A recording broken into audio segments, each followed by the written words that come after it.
Hey everyone, in this quick tech how-to video, I'm going to show you how to switch your Facebook app over to dark mode. We'll look at doing this a couple of ways. The first, we'll enable it by setting it to follow what your system view is. For instance, if you have your phone set to dark mode, then the Facebook app will also be on dark mode. And the other way we'll look at is by setting Facebook to dark mode no matter what your phone is set to. We'll first set our phone to dark mode. Tap Settings, and then inside of here, scroll down and choose Display and Brightness. Here at the top, make sure that your appearance is set to dark. Once that's done, close Settings and then open the Facebook app. From the home page, tap Menu on the bottom right.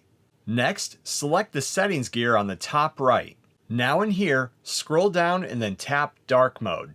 To follow whatever our phone's appearance is set to, choose System. It will then automatically switch over to dark mode if you have your phone set to it. This may be something you want to do if you like everything in light mode during the day and then automatically switch over to dark at night. The other option at the top is to change this to on. This will set the Facebook app to dark mode no matter what your phone's appearance is set to. Once you've made your choice, you can head out of the settings menu and back to your feed. And that's how you switch your Facebook app to dark mode. Thanks for watching. Please like and subscribe and stay tuned for more quick tech how-to videos.